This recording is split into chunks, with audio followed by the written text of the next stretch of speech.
Assalamualaikum warahmatullahi wabarakatuh.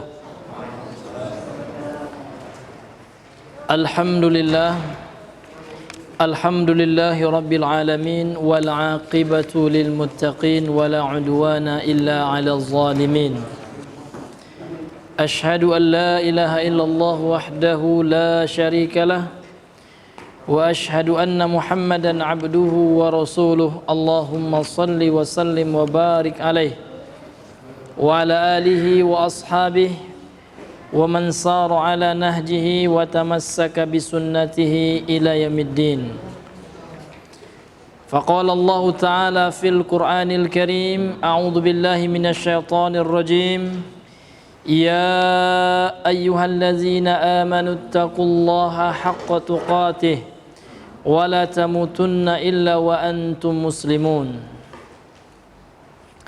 I'lamu ayyuhal ikhwah, inna ahsanal kalami kalamullah wa inna khairal hadyi hadyu nabiyyina Muhammadin sallallahu alaihi wasallam wa syarral umuri muhdatsatuha fa inna kulla muhdatsatin bid'ah wa kulla bid'atin dhalalah wa kulla dhalalatin finnar. Nas'alullah salamah. Ikhwani, Bapak Ibu sidang jemaah maghrib rahimani wa rahimakumullah. Alhamdulillah, kembali kita mengucapkan segala puji hanya milik Allah subhanahu wa ta'ala.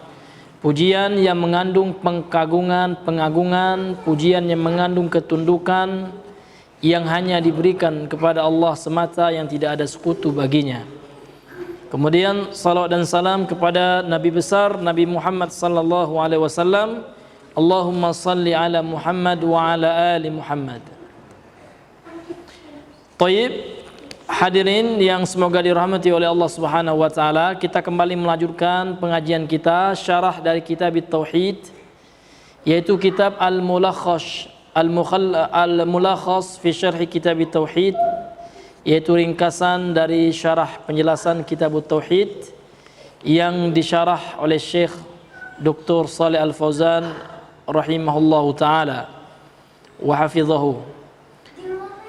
Pada pertemuan kita yang terakhir, kita telah menjelaskan syarah beliau dari dalil dari ayat Al-Quran yang kedua yang dibawakan oleh penulis, yaitu Syekh Muhammad bin Abdul Wahhab, yaitu surah An-Nahl ayat yang ke-36.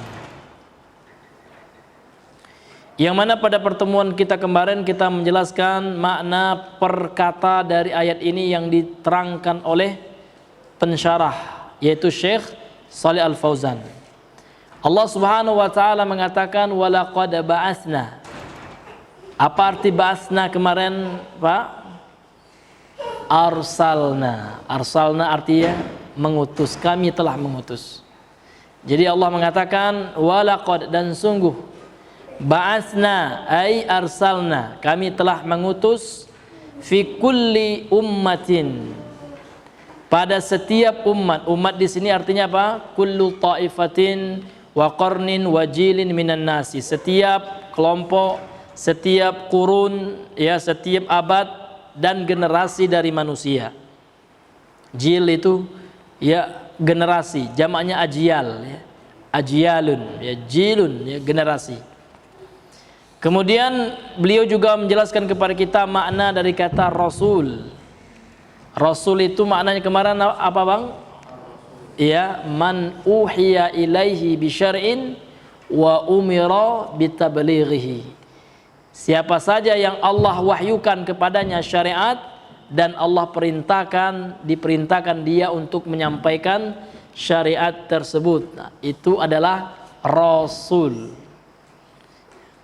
Kemudian ya, ada juga yang mengartikan bahwasanya rasul itu adalah siapa saja yang Allah wahyukan kepadanya syariat, Allah wahyukan kepada kitab suci, syariat dari Allah Subhanahu wa taala, kemudian Allah perintahkan untuk menyampaikannya kepada umatnya.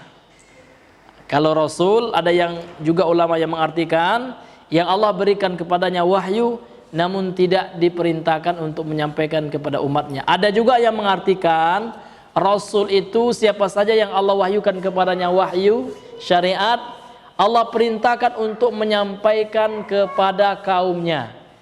Kalau Nabi, Allah perintahkan juga menyampaikan syariat tersebut, namun hanya terbatas kepada skala kecil dari umatnya. Sehingga Rasul kita yang terakhir, yakni Rasulullah, ini syariat beliau yang Allah wahyukan kepada beliau, ini Allah suruh menyampaikannya kepada seluruh manusia, bahkan tidak hanya kepada manusia, melainkan juga kepada para jin, ya. Jadi jin itu Rasul mereka yang terakhir siapa, Pak? Nabi Muhammad. Jadi Nabi Muhammad ini nabinya dan rasulnya para jin dan manusia. Maka dia diutus ya kepada siapa? Ala as-saqalaini.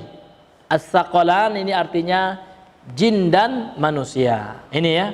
Kemudian juga beliau telah menjelaskan kepada kita apa makna taghut ya. Taghut itu diambil dari kata at-tughyan. Ya, at-tughyan. Yang mana tughyan itu artinya adalah mujawazatul had, melampaui batas. Jadi tughyan itu melampaui batas.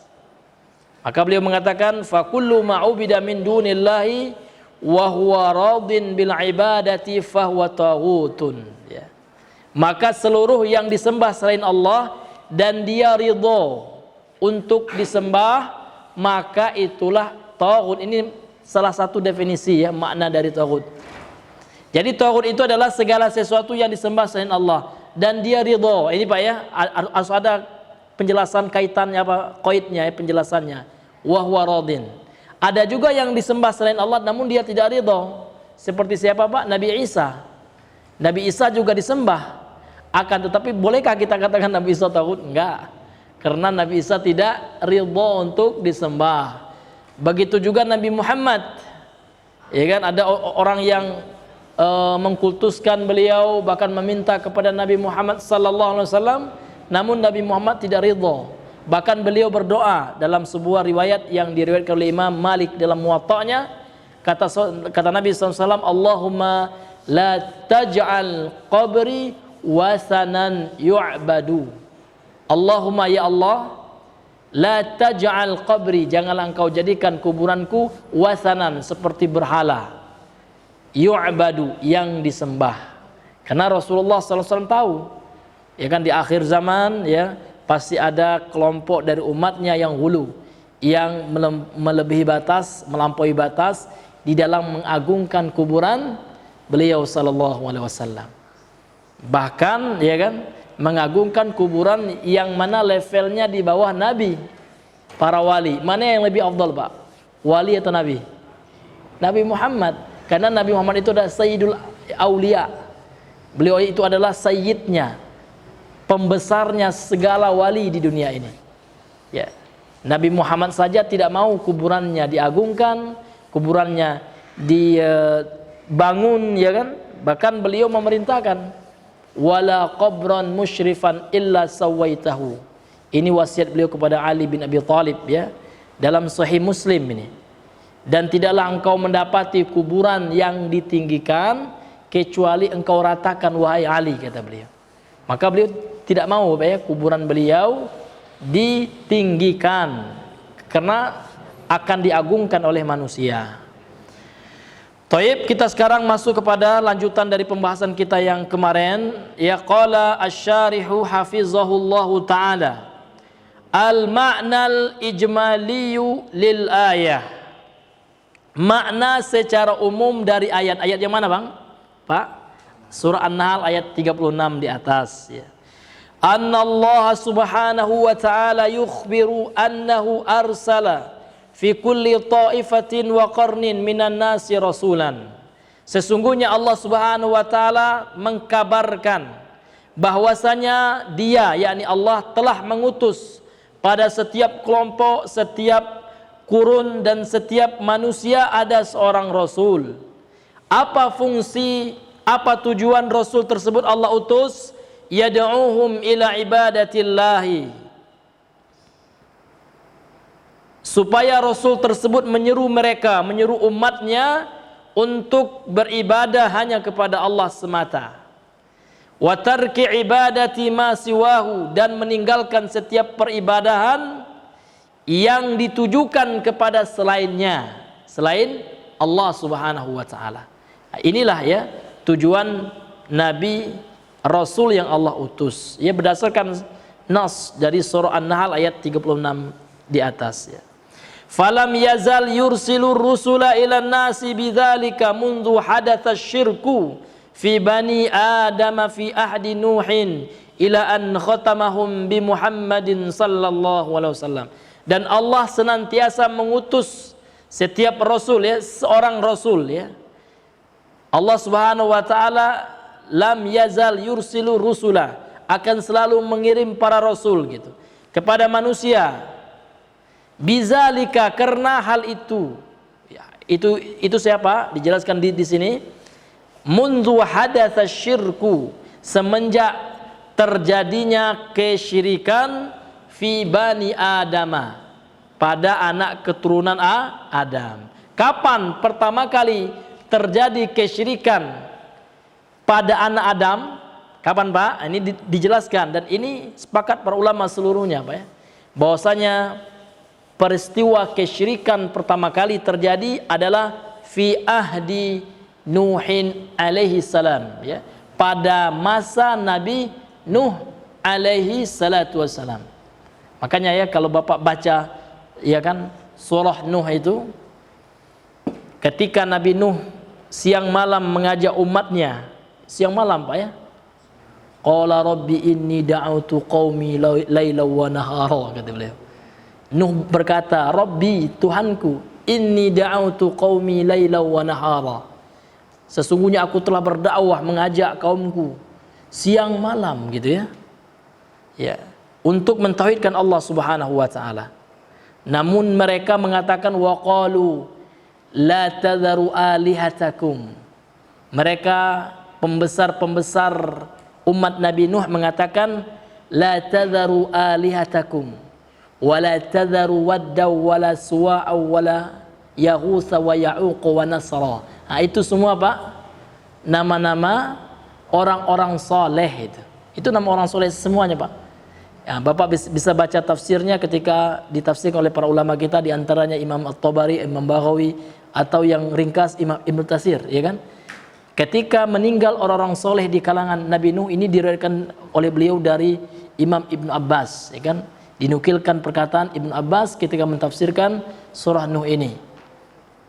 Nama-nama yang disebutkan dalam ayat dalam surah Nuh tadi adalah orang-orang soleh yang ketika mereka meninggal dibuatlah dahulu sementara foto ya, apa namanya, gambar lukisan mereka, belum ada foto waktu itu ya, dilukis ya kan. Kemudian setelah itu dibuatlah patung ya kan, karena setelah itu orang-orang soleh, orang-orang alim, para ulama yang mengenal tauhid meninggal gitu kan. Nah, kemudian orang-orang jahil inilah diberikan was-was oleh syaitan, kalau seandainya hanya serupa lukisan ini tentu tidak mewakili katanya. Ini pahlawan kita ini, afwan ya, ini adalah orang soleh ini, harus kita buat patungnya gitu. Akhirnya apa? Akhirnya ya dibuat patung. Awalnya belum disembah, memang belum disembah, walam yu'badu, belum disembah. Namun waktu itu meninggal pula orang-orang yang tahu, kenal akan tauhid, meninggal ya kan. Yang muncul adalah generasi-generasi yang jauh pemahaman mereka terhadap tauhid. Akhirnya syaitan mewas-was lagi kepada mereka, akhirnya patung itu disembah ya. Makanya para ulama, salah satu penyebab kesyirikan itu adalah al-ghulu fis solihin ya, perbuatan melampaui batas terhadap orang-orang saleh. Gitu awal muasal ya. Tarikhus syirik ini tarikh sejarah kesyirikan di tengah-tengah manusia. Ya, jadi dalam konsep Islam ini bertentangan dengan penelitian orang, siapa lupa saya ya, salah seorang peneliti ya, non muslim atau kafir ya kan. Dia mengatakan bahwasanya manusia itu awalnya politeisme katanya. Setelah itu ya kan, politeisme itu kan keyakinan meyakini berbagai macam dewa gitu. Poli kan banyak artinya kan. Ya. Kemudian setelah itu beriring dengan kemajuan pemikiran manusia, kemajuan teknologi juga, sehingga muncullah pemahaman monoteisme. Ini semua keliru. Ini hanya teori manusia, namun di dalam Islam tidak. Allah telah mengatakan kana nasu ummatan wahidah. Manusia itu dahulunya umat yang satu dalam mentauhidkan Allah. Ya kan, Nabi Adam Allah turunkan ke dunia ini, kemudian beranak pinak kan, itu belum ada kesyirikan itu. Mereka satu, mereka mentauhidkan Allah Subhanahu wa taala. Karena beliaulah manusia yang pertama. Ya, tidak ada manusia sebelum beliau. Ada yang istilah teori Darwin itu Pak ya. Ya, manusia purba itu semuanya tidak bisa dibuktikan. Bahkan ilmuwan sendiri ada yang membantah teori tersebut. Dan cukuplah Al-Quran bagi kita sebagai seorang muslim yang membantah keyakinan tersebut. Ya kan, wahyu dari Allah. Karena manusia yang pertama yang Allah ciptakan berdasarkan nas Al-Quran, keyakinan kita yang qat'i, ya kan, keyakinan yang tidak ada khilaf di dalamnya masalah usuluddin, bahwasanya manusia yang pertama sebab Adam alaihissalatu wassalam. Enggak ada ayahnya, enggak ada ibunya gitu, enggak ada keturunannya. Manusia yang pertama yang langsung Allah ciptakan dengan kedua tangan Allah Subhanahu wa taala. Ini sampai Allah mengutus Nabi Muhammad sebagai rasul yang terakhir. Ini ya makna secara global dari ayat di atas. Jadi Allah Subhanahu wa taala mengkabarkan Pak, bahwasanya Allah ya kan mengutus pada setiap umat itu, pada setiap kelompok, setiap kurun seorang rasul, yang mana rasul tersebut bertujuan memiliki visi dan misi menyuruh umatnya untuk beribadah kepada Allah saja, kemudian meninggalkan setiap peribadahan selain Allah. Kemudian Allah senantiasa mengutus rasul kepada umat ini semenjak terjadinya kesyirikan pada Bani Adam, pada keturunan Adam, yaitu tepatnya pada waktu atau pada masa Nabi Nuh, sampai Allah mengutus rasul yang terakhir, yaitu rasul Nabi Muhammad sallallahu alaihi wasallam. Jadi kita ini Pak umat yang terakhir, nggak ada lagi Pak. Tidak ada lagi umat setelah kita. Jadi kalau seandainya ada hadis-hadis tentang akhir zaman ya kita lah Pak. Ya kita nggak enggak lah mungkin besok gitu. Ya kan? Tidak. Kitalah umat akhir zaman itu. Ya kan? Makanya Nabi mengatakan buistu ana wasa'ah kahataini wa asyaru ila isbi'aihi, ya kan, atau kama qala Nabi sallallahu alaihi wasallam, aku diutuskan dan akan munculnya hari kiamat seperti dua hal ini. Kemudian beliau mengisyaratkan kepada ya kan ila sababa wal wusta, ya, dalam riwayat yang lain ya beliau menunjukkan kepada dua jari tangannya. Dalam riwayat lain dikatakan ila sababa itu ya telunjuk wal wusta dan jari tengah. Artinya apa? Memang sangat dekat lagi Pak ya antara kita dengan hari kiamat itu. Ya sangat dekat sekali, tapi kita nggak tahu. Namun ciri-ciri kecil, ada alamatus sughra Pak ya. Ada tanda-tanda kecil dari kiamat itu hampir semua kita lihat ya kejadiannya. Di antaranya kan dalam Arba'in Nawawi hadis yang kedua itu ya. Itu hadis sahih. Ya kan? Nabi mengatakan wa antarul hufatal uratal alah yatatawaluna fil bunyan. Engkau akan menyaksikan orang Arab ya kan yang bertelanjang dada, yang tidak beralas kaki, ya kan, Arab Badu ini yatatawaluna fil bunyan, mereka berlomba-lomba untuk meninggikan bangunan.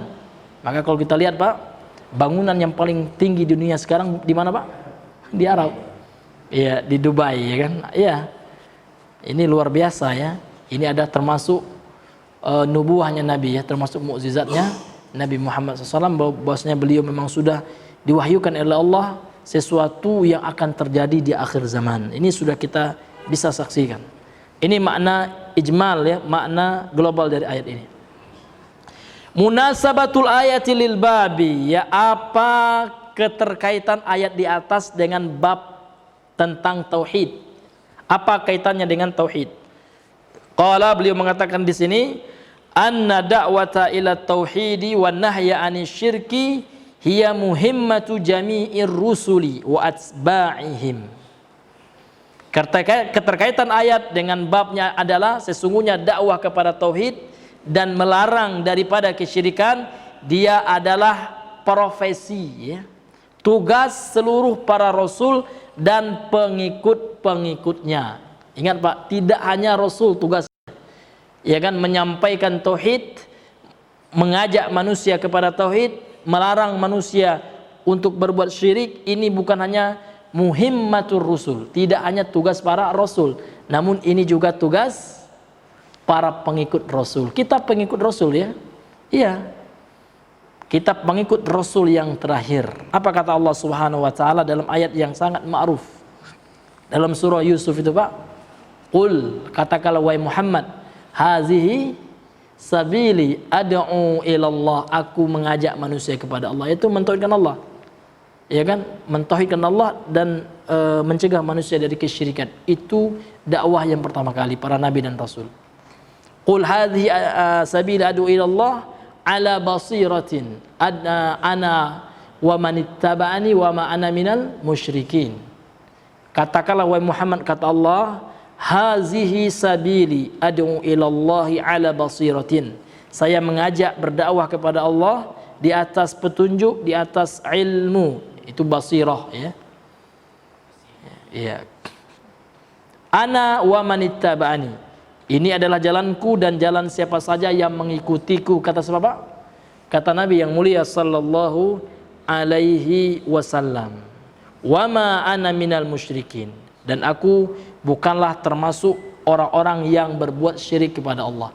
Jadi memang betul kata beliau, ya kan, berdakwah kepada tauhid dan melarang kepada syirik dan melarang daripada syirik, ini adalah tugas, pekerjaan, profesi seluruh para rasul dan juga pengikut mereka. Jadi kalau seandainya kita mau mengikuti rasul, mau menjadi pengikut setia rasul, maka dalam kehidupan kita harus senantiasa kita melarang, ya kan, diri kita, terutama sekali keluarga kita, tetangga kita, kemudian kerabat kita daripada kesyirikan. Nah, ini. Kemudian kata beliau rahimahullahu taala, ma yustafadu minal ayati, apa saja faedah yang bisa diambil dari ayat di atas, dari surah An-Nahl ayat 36 di atas. Ya. Awalan, yang pertama, annal hikmata min irsalir rusuli hiya da'watu ila tauhidi wan nahyu anisyirki. Sesungguhnya hikmah dari diutusnya para rasul. Lihat Pak ya.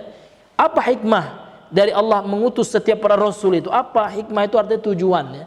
Rahasia gitu. Apa rahasianya? Apa tujuannya? Allah mengutus setiap para rasul itu, dikatakan oleh beliau, hiya da'watu ila tauhid, dia adalah mengajak kepada tauhid. Mereka diutus untuk mengajak kepada tauhid. Wa nahyu anisyirki, dan melarang daripada kesyirikan. Semoga kita semua diwafatkan oleh Allah Subhanahu wa taala di atas tauhid ya.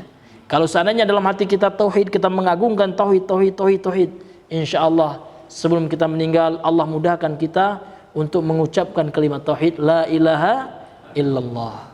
Inilah kalimat ya yang tidak sembarangan orang yang bisa Allah berikan taufik untuk mengucapkan tauhid di akhir hayatnya. Dalam hadis Sunan Abu Daud, Nabi bersabda, Nabi mengatakan, bersabda dalam hadis ini sahih ya kan, man kana fi akhiri kalamihi la ilaha illallah dakhulul jannah. Barang siapa yang apabila perkataan terakhirnya sebelum dia meninggal adalah la ilaha illallah, maka dia masuk surga. Ini hadis sahih. Ya tidak boleh diejek-ejek gitu ya.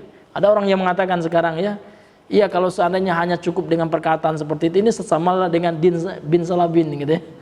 Dengan Aladin ya, kayak film itu ya. Dia mengatakan tidak cukup dengan ucapan. Ya, kita tidak mengatakan dengan ucapan, namun orang yang diberikan oleh Allah kemudahan untuk mengucapkan la ilaha illallah itu adalah orang yang mengamalkannya ketika hidupnya gitu. Iya. Karena seseorang itu akan diwafatkan sesuai dengan kebiasaannya. Ini disebut oleh para ulama ya, di antara Imam Ibnu Katsir. Seseorang itu Allah akan wafatkan sesuai dengan kebiasaannya. Kalau biasanya mungkin dia suka bernyanyi ya, nauzubillah. Khawatir kita dia meninggal sedang lagu dia Pak ya, sedang lagu dangdut meninggal gitu.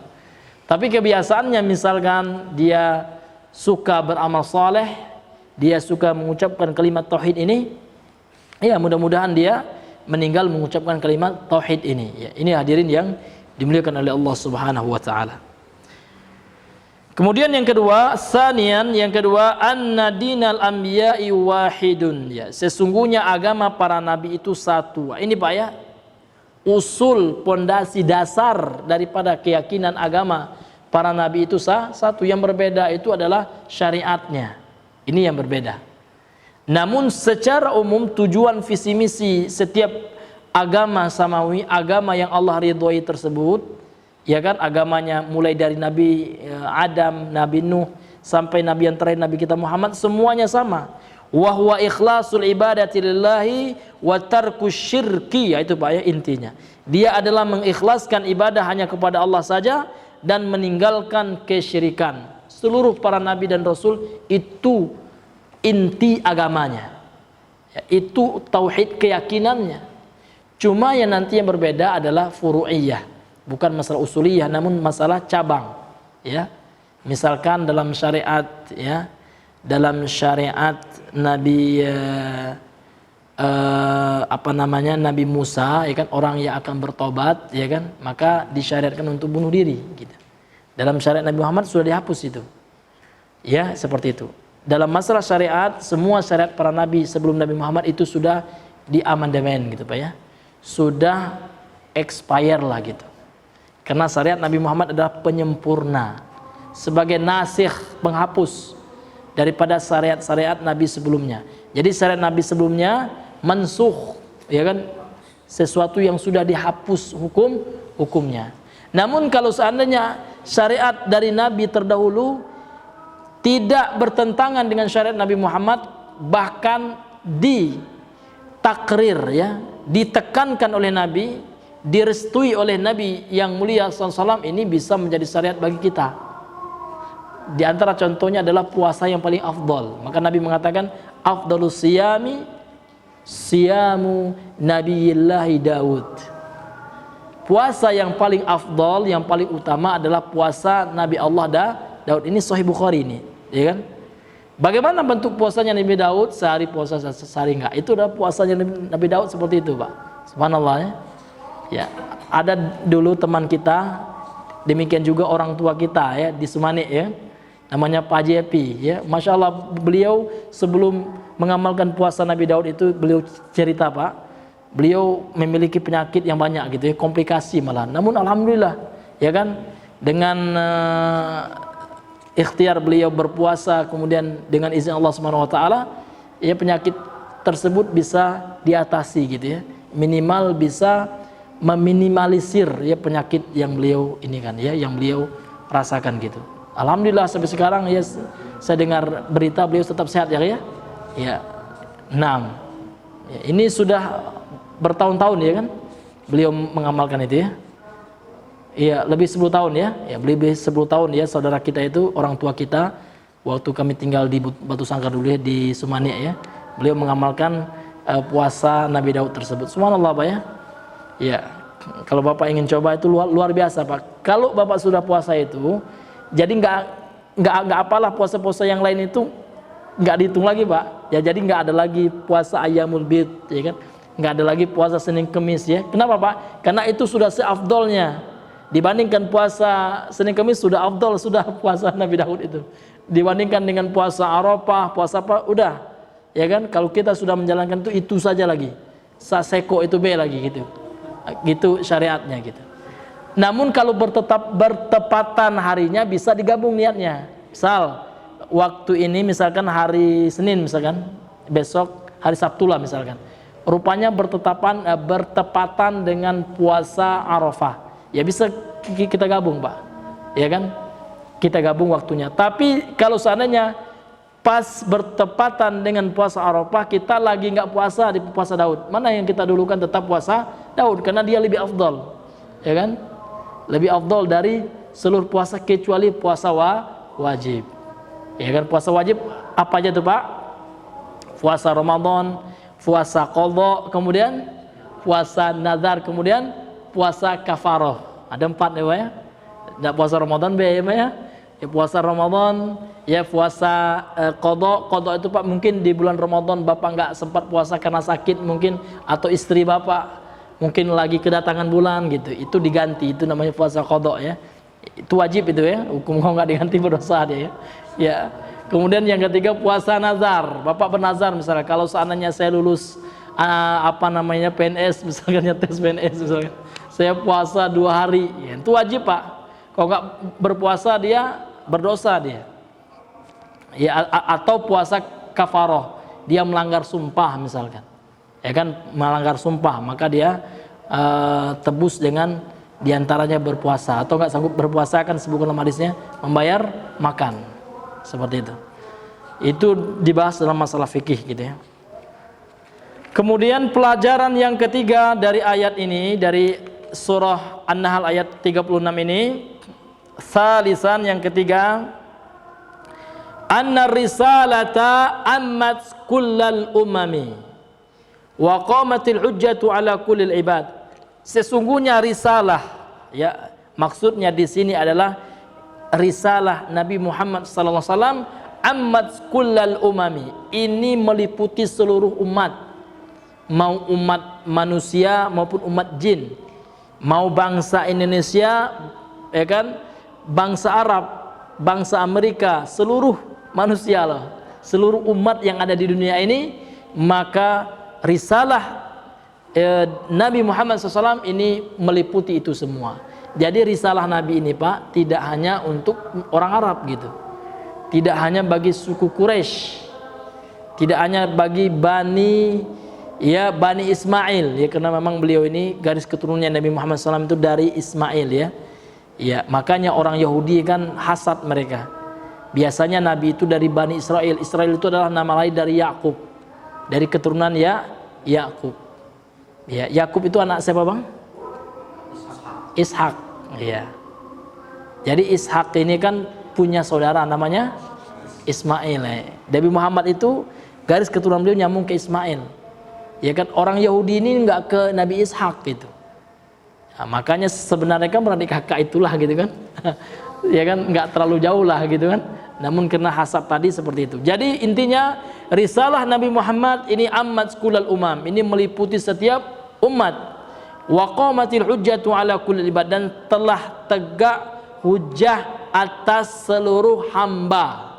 Ini Pak, semenjak Allah Subhanahu wa taala telah mengutus Nabi Muhammad, ini sudah hujjah sudah tegak. Ya kan, sebelumnya Allah tidak mengazab sebagaimana dalam firman Allah Subhanahu wa taala, wa ma kunna mu'adzibina hatta nab'asa rasulah, hatta nab'asa rasulah. Ya, kata Allah Subhanahu wa taala, firman Allah Subhanahu wa taala, wa ma kunna mu'adzibina, kami tidak akan mengazab manusia sampai kami mengutuskan rasul sebagai pembawa risalah, sebagai muqimul hujjah, sebagai penegak hujjah. Jadi setelah Nabi Allah turunkan ini enggak ada lagi, ya kan? Ya, tidak ada lagi yang namanya manusia mengelak, kecuali memang manusia yang Allah Maha mengetahui tentang uzurnya ya. Contoh orang yang tinggal di pedalaman betul-betul sama sekali nggak tahu dia. Ya. Tapi sekarang kan banyak orang nggak mau tahu, bukan nggak tahu gitu. Karena sarana sudah banyak Pak.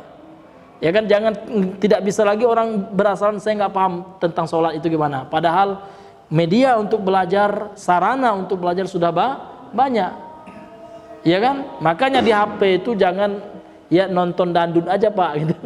Sekali-kali nonton juga pengajian bagaimana cara sholat, ya kan? Kok nggak tahu, mungkin nggak pernah belajar dari kecil misalkan ya.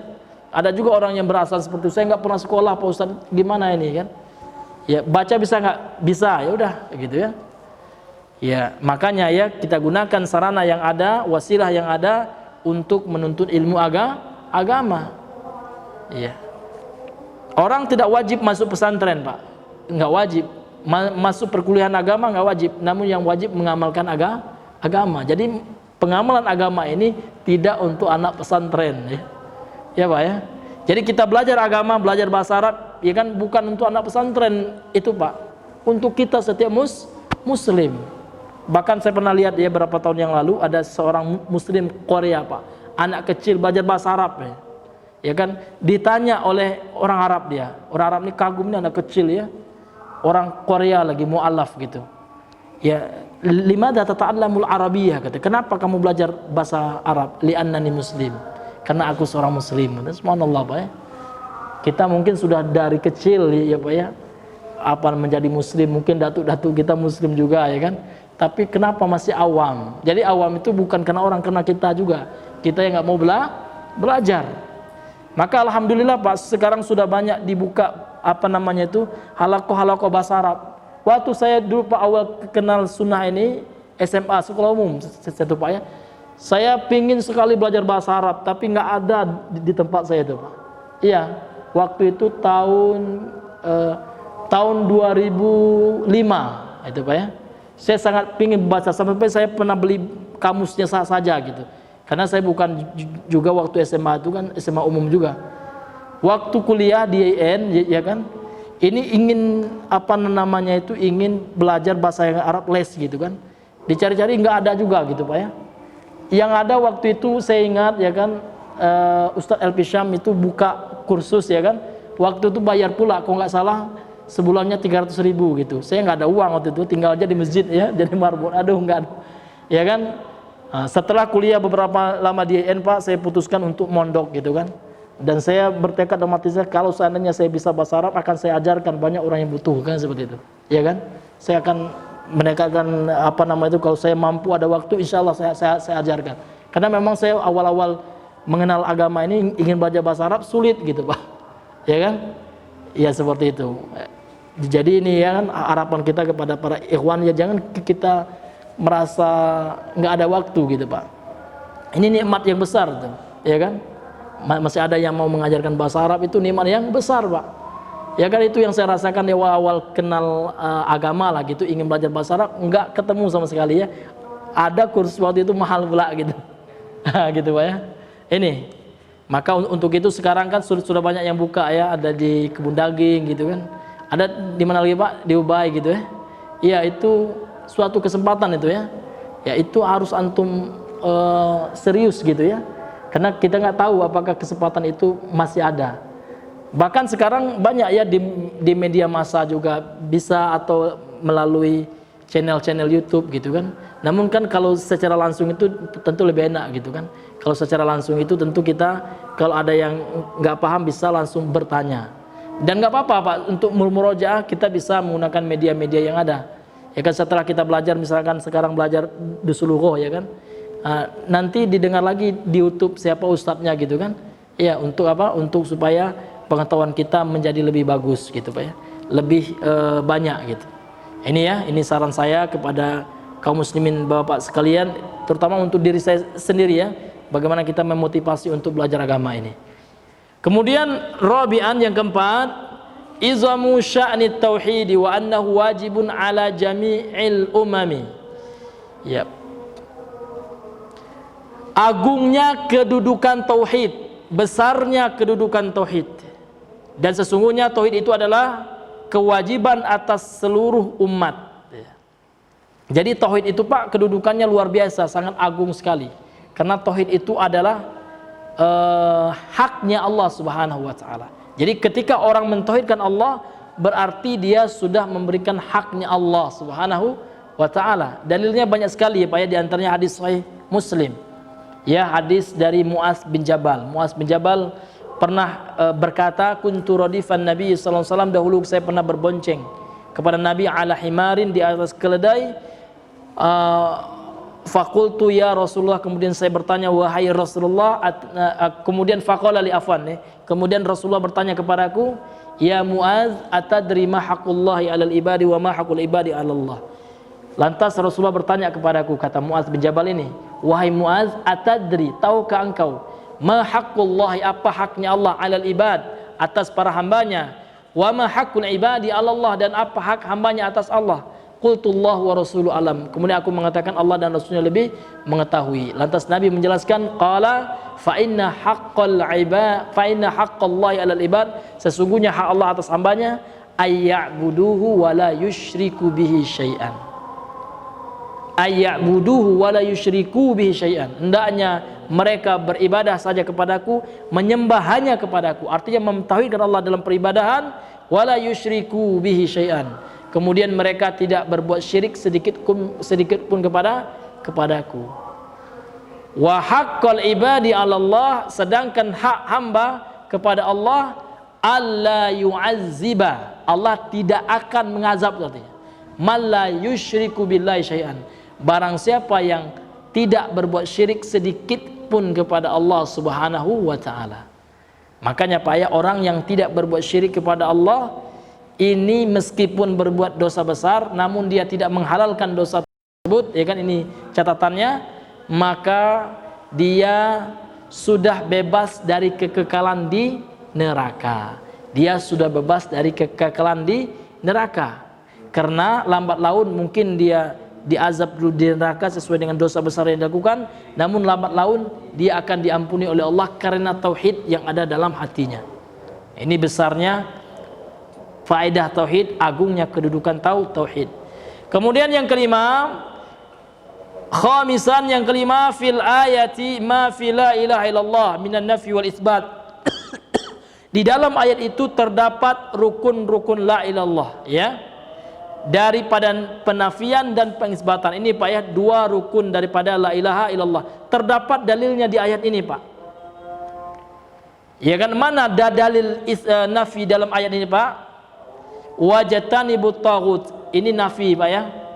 Ini penafian dan menjauhi taghut, penafian terhadap taghut. Kemudian mana penetapannya?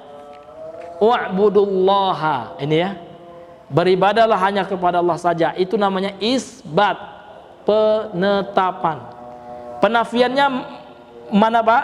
An-nafiyunya wajtanibut taghut. Jadi dalam surah An-Nahl ayat 36 ini terdapat di dalamnya penafian dan penetapan. Nah, ini adalah rukun la ilaha illallah. Jadi dalam la ilaha illallah itu harus ada yang ditetapkan, harus ada yang dinafikan. Harus ada yang dinafikan, harus ada yang ditetapkan. Apa yang dinafikan? La ilaha, seluruh yang disembah, seluruh yang diberikan sesembahan kepadanya, seluruh yang dipertuhankan itu kita nafikan. Tidak ada Tuhan gitu. La ilaha, tidak ada sesembahan gitu. Illallahu, kecuali Allah saja yang benar, yang berhak disembah secara benar. Itu namanya al-isbat. Nggak boleh penafian aja Pak. Isbatnya nggak ada, itu orang ateis Pak. La ilaha aja, ilallahnya nggak ada, tidak ada Tuhan kata mereka. Udah, itu ateis, itu orang ingkar Tuhan itu ya, na'udzubillah. Atau illallah aja, kecuali Allah, semuanya dia katakan Allah. Nanti ini orang liberal ya, semuanya masuk surga lah nanti insyaallah katanya.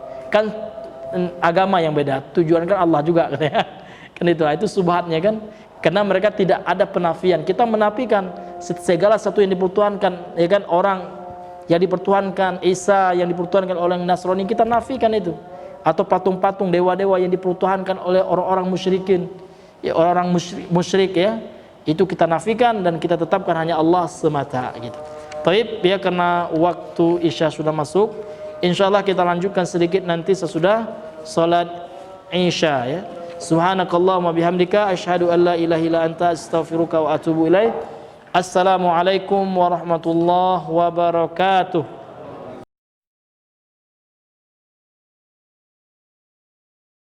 Bismillahirrahmanirrahim. Assalamualaikum warahmatullahi wabarakatuh. Alhamdulillah, assalatu wassalamu ala Rasulillah wa ala alihi wa ashabihi wa man walah. Wala hawla wala quwata illa billah, amma ba'd. Taib, ayyuhal hadirun, para ikhwah sekalian yang semoga dirahmati oleh Allah Subhanahu wa taala. Jadi ada sebuah hadis yang bisa kita amalkan dan ini termasuk sunnah Nabi sallallahu alaihi wasallam. Hadis ini dikeluarkan oleh Imam Ahmad dalam musnadnya dan isnadnya sahih, yang diteliti oleh Syekh Ahmad Syakir, seorang ahli hadis Mesir ya. Beliau hidup di atas Syekh Albani ya. Nah, kemudian hadis ini juga dihasankan oleh Syekh Shu'aib Al-Arnaut dalam Takhrijul Musnad. Jadi Syekh Shu'aib ini punya kitab namanya Takhrijul Musnad. Beliau mentakhrij, meneliti lagi hadis Musnad Imam Ahmad ya. Apa kata Nabi sallallahu alaihi wasallam? Laula an asyqa ala ummati. Laula ya, kalau seandainya tidak, laula itu kalau seandainya tidak ya, an asyqa ala ummati, aku memberatkan atas umatku, la amartuhum bi ta'khiril isya'i, maka la itu lam taukid Pak ya, maka sungguh artinya aku akan memerintahkan mereka untuk mengakhirkan salat isya, wasiyaki ma'as salati, dan bersiwak disertai dan siwak ya sebelum salat. Ma'ani sebelum salat itu siwak dulu gitu. Jadi di antara sunnahnya itu Pak, terkait salat isya itu kalau bisa diakhirkan, ya kan? Begitu juga sunnahnya gitu. Kalaulah salat isya dianjurkan diakhirkan, tentu salat sunnah rawatibnya mimbabin aula ya, lebih utama, lebih sunnah diakhirkan. Ini sunnahnya gitu. Ya, ini untuk faedah ya Pak ya, untuk faedah kita gitu. Nah, kemudian kita lanjutkan Bapak yang dirahmati oleh Allah Subhanahu wa taala.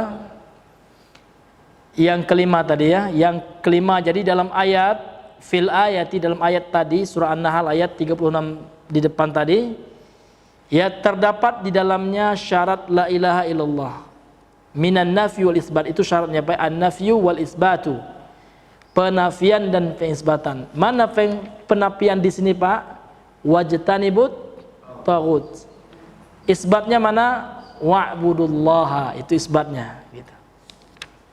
Fadallat ala annahu la yastaqimut tauhidu, maka ayat ini menunjukkan ya, dallat ini fa'ilnya hiya, takdirnya ya kan, hadil ayat surah Nahl 36 itu ya, menunjukkan ala atas annahu sesungguhnya la yastaqimu, tidaklah akan tegak gitu kan, tidak akan tegak lurus tauhid seseorang illa kecuali bihima, dengan kedua syarat itu, yaitu dengan apa Pak? An-nafyu wal isbat, penafian dan pengisbatan. Apa yang kita nafikan Pak? Setiap yang disembah, setiap yang dipertuhankan selain Allah. Yang kita tetapkan siapa Pak? Allah semata ya.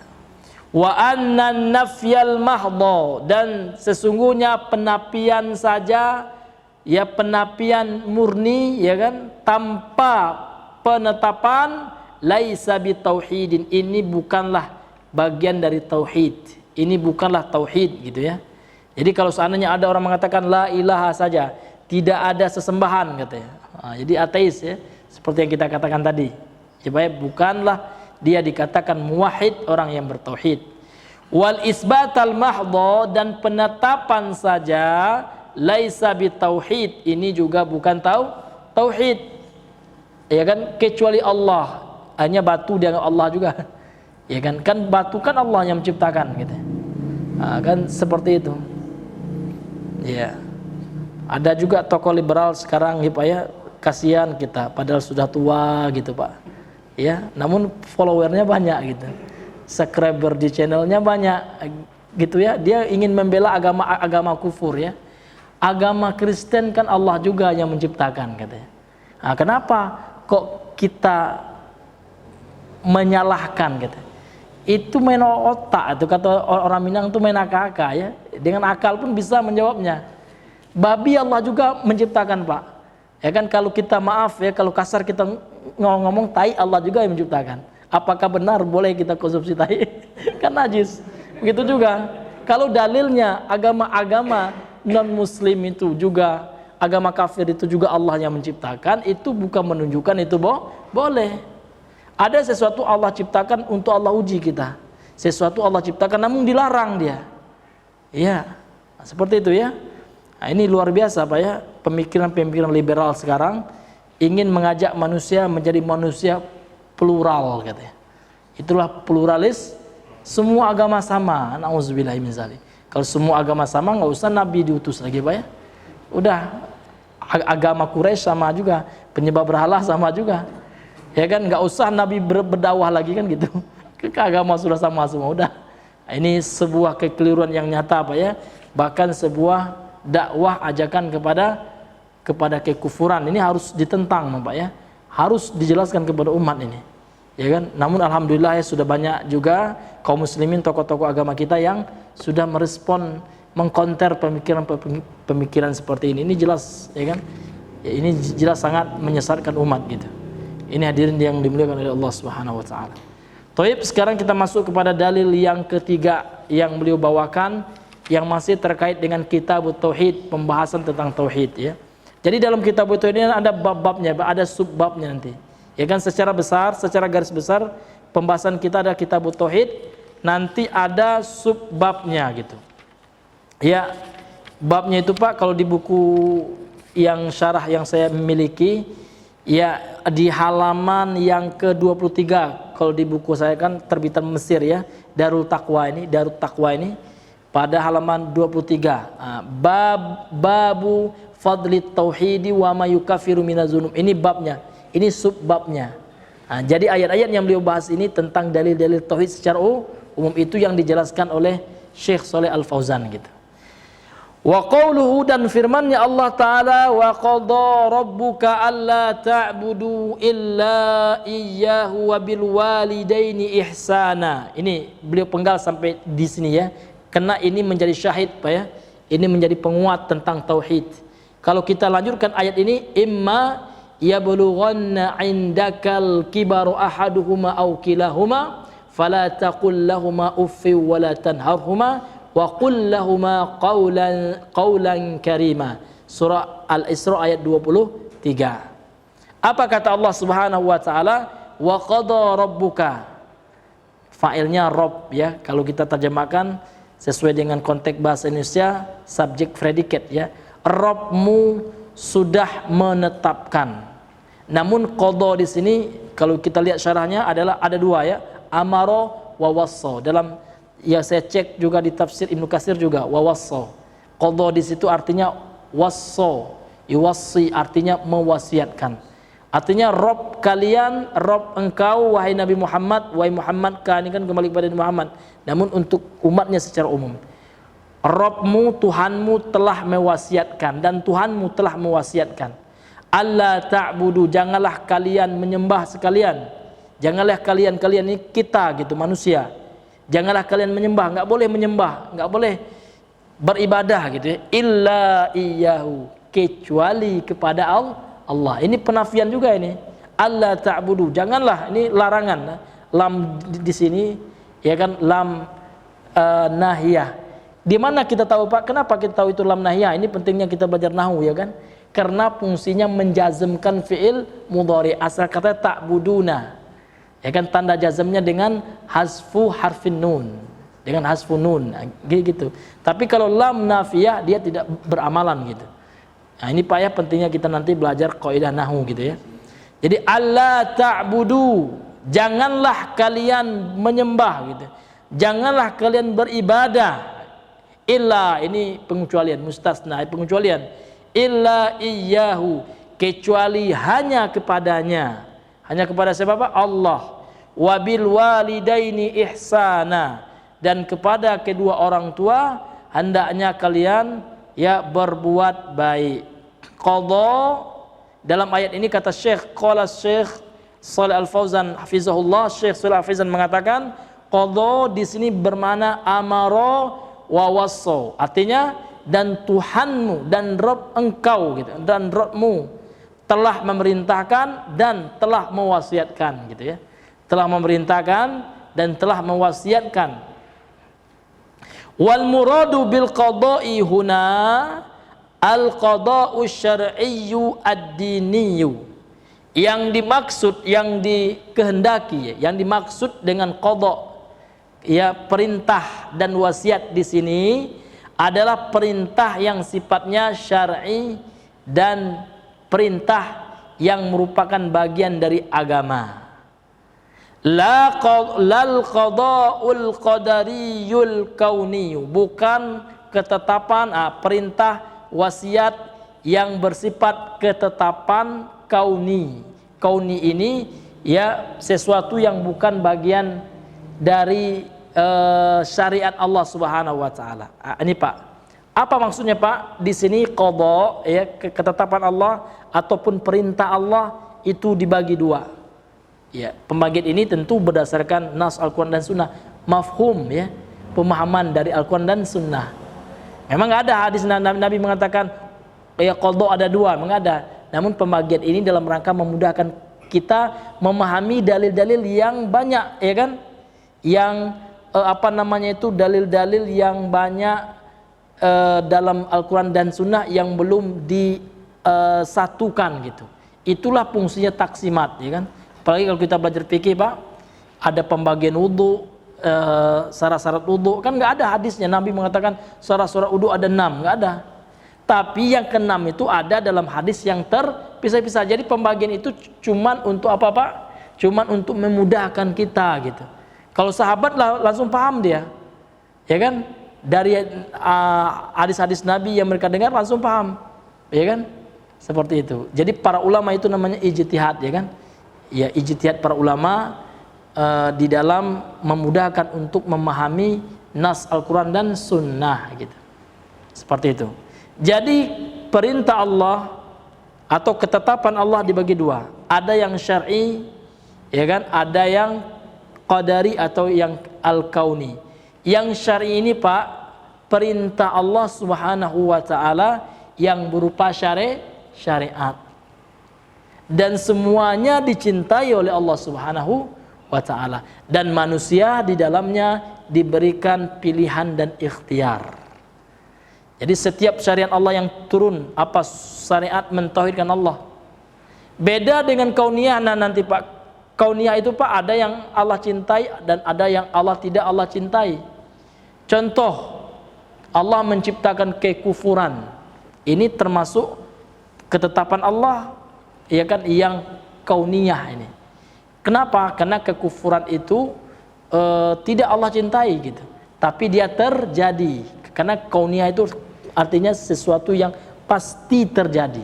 Tapi kalau syariah ini ada terjadi, ada pula enggak terjadi Pak.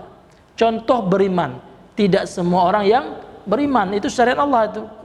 Perintah untuk beriman, ya kan?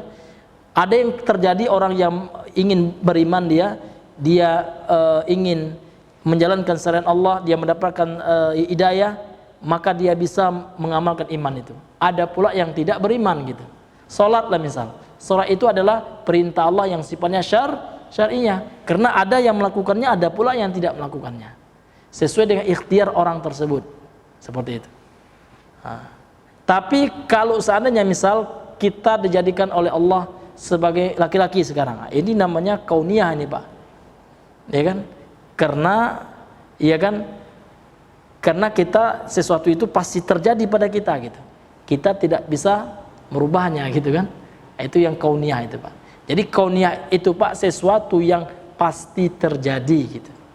Ya kan? Dan dalam kauniyah itu Pak tidak ada tidak ada kemungkinan dibalas dengan pahala gitu. Sesuatu yang kauniyah gitu kan. Ya, tapi kalau syariah sesuatu yang bersifat syariah yang Allah perintahkan, yang Allah cintai, kalau dilakukan oleh seseorang dia dapat pahala. Kita sekarang Pak, ya kan, takdir kauniyah kita jadi laki-laki. Dapat pahalakah kita laki-laki? Kan enggak, ya kan? Karena memang kita tidak diberikan ikhtiar pilihan di dalamnya. Itu Pak ya, di antara perbedaannya. Jadi perintah Allah itu Pak memang ada yang sifatnya syariah, yaitu perintah Allah berupa syariat Allah dari Al-Quran dan Sunnah, risalah yang dibawa oleh para nabi. Kemudian juga ada perintah Allah yang kita tidak mungkin, baik itu muslim kafir, tidak bisa keluar darinya. Apa? Bernapas. Ini perintah Allah juga nih. Tapi kauniyah. Tapi kita tidak diberi pahala. Apakah kita bernapas diberi pahala? Kan enggak. Kan seperti itu. Karena orang kafir pun bernapas ya. Dia bukan syariat bernapasnya. Tapi sesuatu yang harus dilakukan untuk bisa hidup. Kalau enggak bernapas enggak boleh juga apa ya. Enggak diam, bunuh diri, ya dosa pula kita. Nah, gitu itu contohnya gitu Pak ya. Ya antara perintah Allah yang sifatnya syariah dan kauniyah gitu. Kemudian rabbuka wa qadha rabbuka. ya. Memang metode beliau seperti itu Pak ya. Ini ringkas, syarah yang ringkas. Beliau jelaskan makna syarah perkata, kemudian makna ayat secara umum, secara mujmal, secara global, kemudian yang ketiga kaitan ayat dengan bab, ya kan, kemudian yang keempat pelajaran-pelajaran yang diambil dari ayat ini. Jadi ini Pak sistematik, emang syarahnya beliau ringkas dan sistematik gitu. Rabbuka, ya kan, Rabb itu maknanya ar-Rabbu, Rabb itu huwa, dia adalah al-malikul mutasarrif. Malik itu adalah maha menguasai segala sesuatu, segala alam semesta, itu Malik. Kalau kita artikan raja, tapi Allah itu adalah raja maha diraja, itu bedanya Pak. Kalau raja manusia, misalkan raja Arab Saudi, ya Pak ya, kekuasaannya cuma skalanya Arab Saudi saja. Indonesia nggak bisa ya, nanti marah Pak Jokowi ya, nggak bisa diganggu-gugat kayak gitu. Nah, jadi itu bedanya raja manusia sebagai raja, Allah sebagai maha diraja. Allah kekuasaannya meliputi langit dan bumi, meliputi alam semesta ini, Allah lah rajanya gitu Pak. Itu hati Rabb ya. Kemudian al-mutasarrifu, yang memiliki otoritas, itu mutasarrif itu ya, yang memiliki wewenang, yang memiliki otoritas mutlak di alam semesta ini, yaitu Allah. Jadi kalau seandainya ada orang yang meyakini ada selain Allah wali fulan ya, wali kutub katanya, ini mengatur angin katanya, nah ini syirik gitu Pak ya, sama dengan keyakinan orang Hindu gitu kan, ada raja apa, dewa anginnya gitu kan. Ya kan, ada dewa apa, dewa api, itu semuanya syirik ya Pak ya. Tapi sekarang itu yang laku kalau dalam dunia perfilman kan, suka anak-anak kita ya kan nonton film Avatar ya kan, itu semua syirik gitu Pak ya. Penguasa langit lah, penguasa itu nggak ada, itu syirik semuanya. Penguasa itu semua hanyalah Allah Subhanahu wa ta'ala. Ini karena kita harus khawatir ya Pak ya akan akidah anak kita gitu. Meskipun itu hanya tontonan hiburan, tapi kalau merusak akidah kita jangan Pak. Ya kan, luar biasa sekarang kan, apalagi film-film barat itu kan. Film barat itu Pak, dia kayaknya dia adalah suatu yang ilmu pengetahuan, tapi dia sebenarnya ya kan hayalan itu ya. Kayak sihir, Harry Potter dulu ya, banyak sekali, luar biasa. Ya kan, film-film yang bisa merusak anak kita. Ya, jadi kalau anak-anak kita Pak, sekarang kan ini saran saja ya Pak ya, sekarang ada media ya bisa kita gunakan kalau anak-anak kita masih kecil ya kan.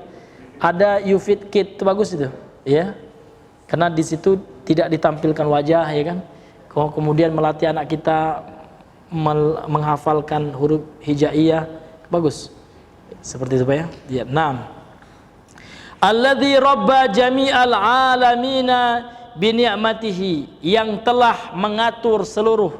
Mengatur, robba ini bisa robba yurabbi, mengatur ya kan, mendidik, bisa juga menguasai, benar juga artinya alladzi robba, yang mengatur jami'al alamina, seluruh alam semesta dengan nikmatnya, yakni dengan nikmat Allah Subhanahu wa ta'ala.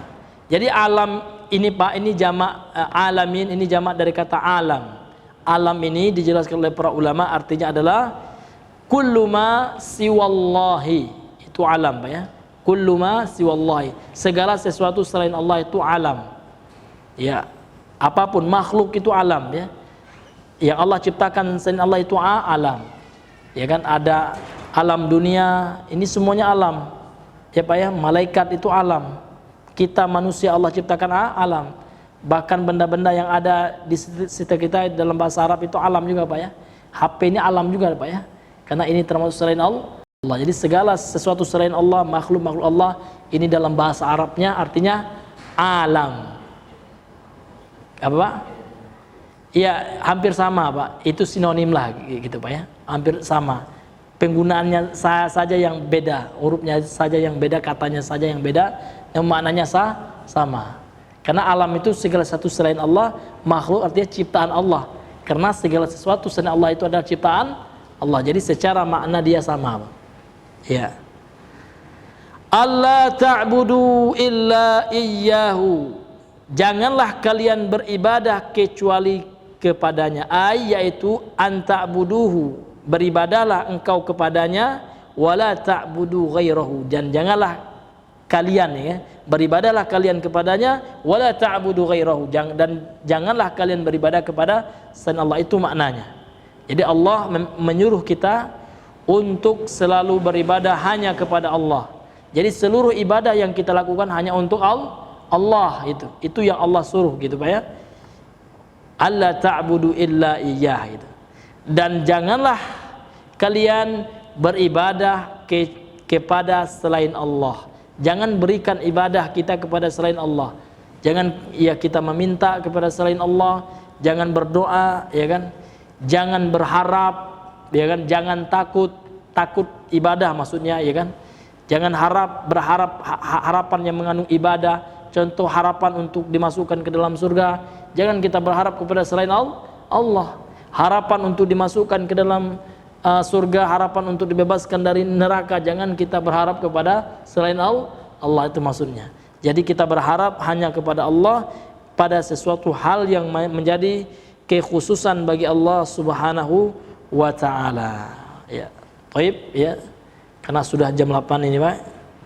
Mungkin kita cukupkan dulu sampai di sini pembahasan kita. Insyaallah pada pertemuan selanjutnya akan kita jelaskan makna dari firman Allah wabil walidaini ihsana. Ya, sebelum kita tutup mungkin ada di antara Bapak sekalian yang ingin bertanya seputaran materi yang kita bahas. Kalau kami ada ilmunya, insyaallah kita akan berbagi di majelis kita di malam hari ini. Untuk itu, ya kami persilakan. Ya. Fadhil Pak. Assalamualaikum warahmatullahi wabarakatuh. Waalaikumsalam warahmatullahi wabarakatuh. Tadi Ustaz ada mengatakan bahwa puasa yang wajib itu ada 4, pertama puasa, kedua puasa ganti puasa Ramadan. Iya. Puasa kafarat. Iya. Nah, ini ada di puasa kafarat ini yaitu puasa karena dia bersumpah. Iya, melanggar sumpah ya. Bersumpah. Nah, apa yang terjadi apabila seseorang misalnya bersumpah kemudian kemudian pada waktu dia bersumpah itu dia berbohong. Nah, dia beralasan Sumpah palsu, Pak ya. Ya, dia akan menutupnya dengan kafat. Misalnya seseorang diangkat jadi pejabat atau misalnya seseorang jadi saksi, dia bersaksi tapi kemudian kesaksiannya itu tidak valid, kemudian dia berpuasa. Pada saat puasa 3 hari, 3 hari ya. Nah, gimana menanggapi hal seperti ini? Iya. Bukan, tapi ada ditutupi. Iya. Kalau dia sudah diniatkan di awal pertama dia sumpahnya untuk dilanggar gitu ya. Tentu itu sudah berdosa besar dia. Itu namanya qauluz zur ya. Qauluz zur ini termasuk dosa besar. Ya, qauluz zur ini di antara tafsirnya di antara maknanya ulama menyebutkan adalah sumpah palsu gitu. Dan itu dosa besar, Pak ya. Ya, jadi diancam neraka itu oleh Nabi kan di dalam hadis lain gitu. Disebutkan tentang ancaman qauluz zur itu ya. Di antara maknanya itu adalah orang yang bersumpah palsu, apalagi dia bersumpah atas nama Allah. Ya, kalau dia bersumpah selain nama Allah syirik gitu kan. Minimal dia syirik kecil gitu ya. Bersumpah kepada selain Allah kan. Bahkan dilaknat oleh Nabi kan. La'anallahu man halafa bi ghairillah. Allah melaknat orang yang bersumpah dengan selain Allah gitu. Kemudian dia berdusta atas nama Allah, ini lebih besar lagi dosanya gitu kan. Dia bohong memakai nama Allah, wallahi katanya demi Allah. Ya kan saya akan melakukan itu, tapi dalam hatinya ingin mengingkarinya, Pak ya. Nah, ini luar biasa tuh, Pak. Ini termasuk tanda-tanda munafik gitu. Tapi munafik kecil lah gitu ya. Munafik amal ya, munafik dalam amalnya ya. Idza hadatsa kadzaba.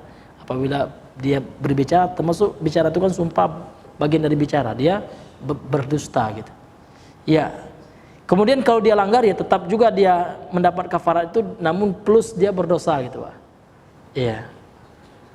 Dia tetap juga dia harus membayar dengan puasa itu, tapi plusnya dia berdosa karena dia bersumpah palsunya gitu.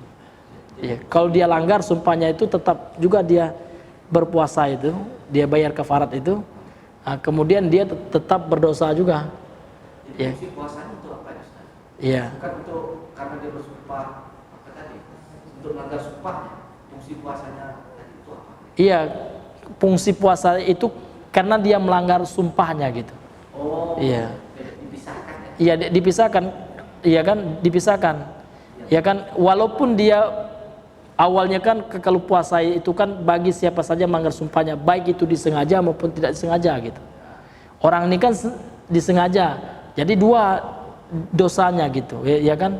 Yang pertama dia berdosa karena dia sumpah palsunya. Yang kedua kalau dia nggak berpuasa dosa juga dia, karena dia diancam membayar kafaroh itu. Nah, gitu. Jadi ada dua yang harus dia tanggung gitu. Jadi orang yang seperti itu harus bertobat gitu Pak ya. Nah, dia harus minta maaf kalau berkaitan dengan hak manusia. Nah, misalkan ya dia bersumpah akan menjaga amanah misalkan. Rupanya dalam hatinya enggak, saya akan khianat gitu kan. Nah, jadi bagaimana tobatnya itu Pak ya? Dia minta maaf Pak, saya minta maaf saya telah bersumpah palsu gini dalam hati saya gitu kan. Nah, kemudian kalau ada harta yang diambilnya dikembalikan. Itu berat itu Pak.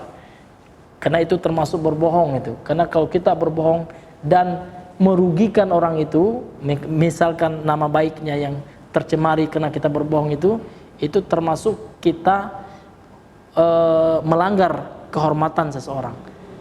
Maka tobatnya harus minta maaf kita. Ya harus minta maaf. Kecuali kita berbohong ya, namun tidak merugikan orang itu. Maka bagaimana tobatnya kita kepada Allah saja gitu.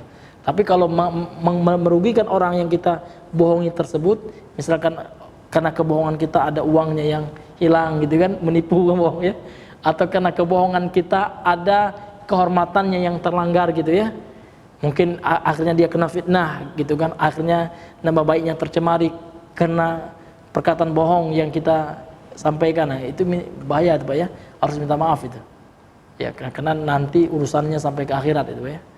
Nah, itu luar biasa nih Pak ya. Ada lagi Pak? Iya. Ya, fadhil lagi. Nah. Waalaikumsalam warahmatullahi wabarakatuh. Iya Pak. Ada perbincangan tentang bumi datar, bumi bulat. Apa? Bumi datar, bumi bulat. Iya. Bagaimana kita sebagai muslim menyikapinya? Adakah dalam Islam yang tersurat dalam Al-Quran atau hadis tentang penjelasan itu? Iya. Jadi masalah bumi datar bulat itu saya lihat ini ada khilaf di antara ulama. Ini bukan masalah inti akidah, yang penting kita yakin Allah yang menciptakan bumi, mau datar mau tinggi sebenarnya. Ya, jadi Syekhul Islam Ibnu Taimiyah itu menganggap bumi itu bulat, ya kan? Karena beliau mengambil dalil kuwirat, ya kan? Ketika Allah Subhanahu wa taala menggulung bumi ini. Jadi kuwirat itu diambil dari kata kurrah. Kurrah itu bola, artinya bulat gitu. Seperti itu. Jadi kalau ada yang mengatakan bumi bulat itu memang ada dasarnya juga gitu. Diambil dari mafhum dari ayat itu. Surah apa itu? Iya. Coba antum baca ya. Tidak apa-apa. Iya. Iya, apa?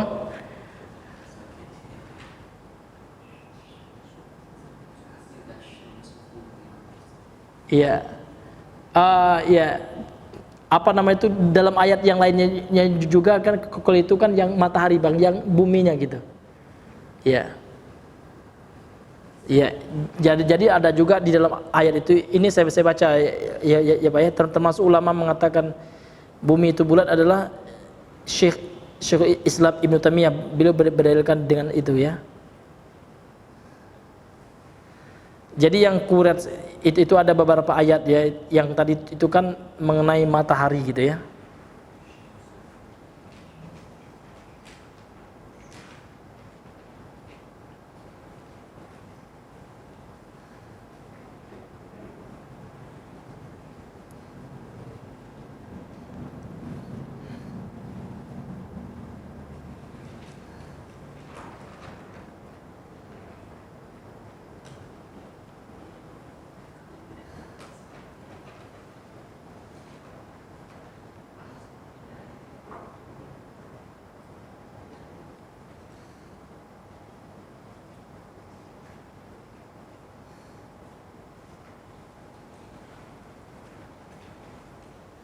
Itu Bang ya.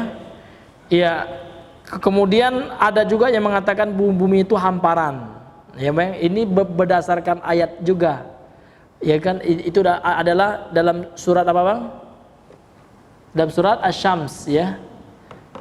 Iya. Kalau nggak salah itu dahaha gitu ya. Dalam bentuk ya hamparan. Seperti itu. Jadi intinya Bang ya, perdebatan mengenai bumi bulat atau enggak, yaitu ini bukan masalah akidah gitu Bang ya. Ya, ini bukan suatu masalah akidah. Memang di situ ada penafsiran ulama, ini masih ulama Ahlussunnah juga gitu. Ya, ada ulama kalau yang mentafsirkan ini Bang, kalau setahu saya itu Syekh ulama di Saudi ya, ulama kita di Saudi, Syekh bin Baz, kemudian ya, ulama yang sekarang ya, Syekh Shalih Al Fauzan, beliau juga mengatakan bumi itu lempeng Bang ya, datar gitu ya. Ya. Nah, kemudian ulama yang mengatakan bumi itu bulat, diantaranya Syekhul Islam, ulama yang dahulu yang sudah meninggal ya. Kemudian ulama yang kontemporer ini Syekh Albani.